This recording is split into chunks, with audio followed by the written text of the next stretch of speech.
oxygen. You need to breathe in order to stay alive. For your body to stay alive, you need oxygen. And everyone in this hall knows that if you are deprived of oxygen, you will only be able to survive for a very short amount of time, and then you will die. Agreed? Now, the heart also needs oxygen. And it's interesting because the trees, what do they give us? They give us oxygen. And in fact, Allah subhanahu wa ta'ala actually made this connection with the tree and the good word, the goodly word, that kalimatun tayyibah.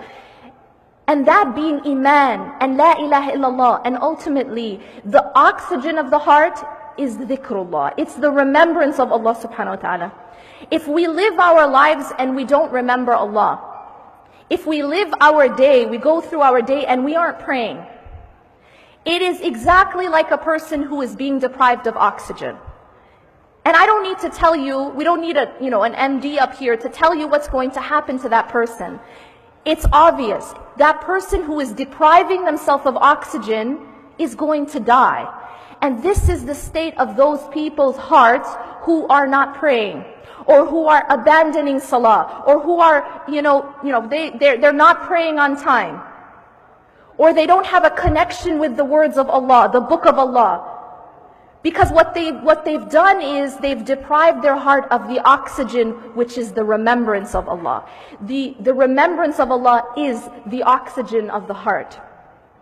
And this is just a funny example. You never have a person say, I'm too busy to breathe. Right?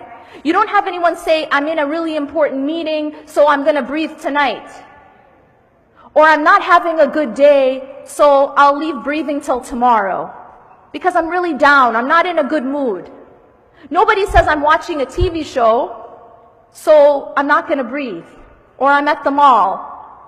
You understand the point here. We know that we have to breathe to stay alive. And it does not matter where we are, or in what state we are in, or in what condition we are in.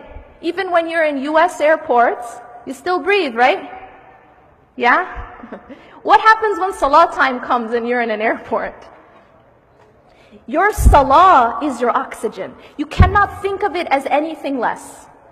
And if you do, that's why your heart ends up dying.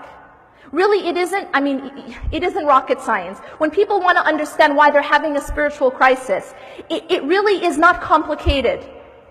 It always goes back to the salah, because the salah is the life of the heart.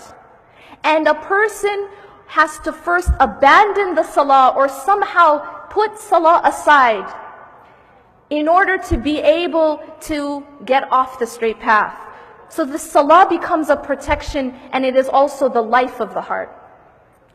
Now, we also know to take care of the body, we need food. We have to feed the heart. What is the food of the heart? It is also the remembrance of Allah.